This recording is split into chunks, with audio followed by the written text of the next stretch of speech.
എല്ലാവർക്കും നമസ്കാരം. ഓം നമോ ഭഗവതേ വാസുദേവായ.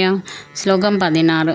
നാസദോ വിദ്യതേ ഭാവോ നാഭാവോ വിദ്യതേ സദഃ ഉഭയോരവിദൃഷ്ടോന്ത സ്തനയോസ്തന്ത്വദർശിഭിഃ.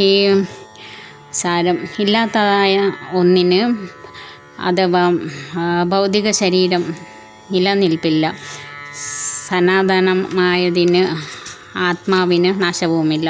തത്വദർശികൾ ഇത് കണ്ടറിഞ്ഞവരത്രേ. രണ്ടിൻ്റെയും സ്വഭാവങ്ങൾ അറിഞ്ഞതിനു ശേഷമാണ് അവർ ഈ വസ്തുത അംഗീകരിച്ചത്.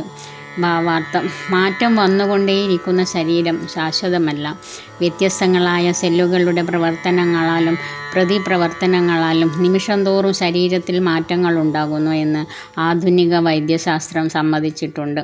ശരീരത്തിന് വളർച്ചയും വാർദ്ധക്യവും ഇങ്ങനെയാണ് ഉണ്ടാകുന്നത്. ആത്മാവാകട്ടെ ശരീരത്തിൻ്റെയും മനസ്സിൻ്റെയും മാറ്റങ്ങളെ അതിജീവിച്ച് ശാശ്വതമായി നിലകൊള്ളുന്നു.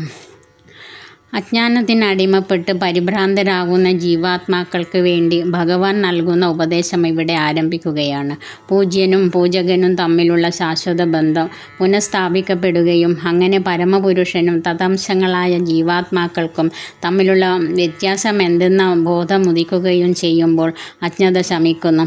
തന്നെക്കുറിച്ച് നിഷ്കൃഷ്ടമായി പഠിക്കുന്ന ആൾ തനിക്കും സർവേശ്വരനായ കൃഷ്ണനും തമ്മിലുള്ള ബന്ധം പൂർണ്ണത്തിനും അംശത്തിനും ഉള്ള അന്യോന്യ ബന്ധം തന്നെയാണ് എന്ന് അറിയുമ്പോൾ ഭഗവാന്റെ പരമോന്നത അവസ്ഥ മനസ്സിലാക്കുന്നു.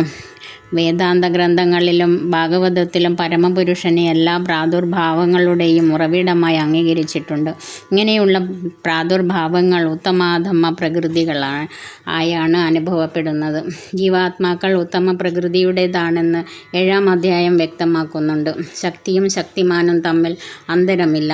എങ്കിലും ശക്തിമാൻ ഉത്കൃഷ്ടനെന്നും ശക്തി അഥവാ പ്രകൃതി വിധേയ എന്നും പറയപ്പെടുന്നു.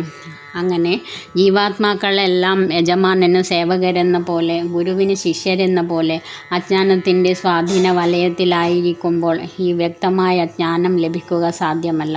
ജീവാത്മാക്കളുടെ അജ്ഞാനം ദൂരീകരിക്കാനും അവരെ എല്ലായ്പ്പോഴും ഉദ്ബുദ്ധരാക്കാനും ആയിക്കൊണ്ട് സർവേശ്വരൻ ഭഗവത്ഗീത ഉപദേശിച്ചു.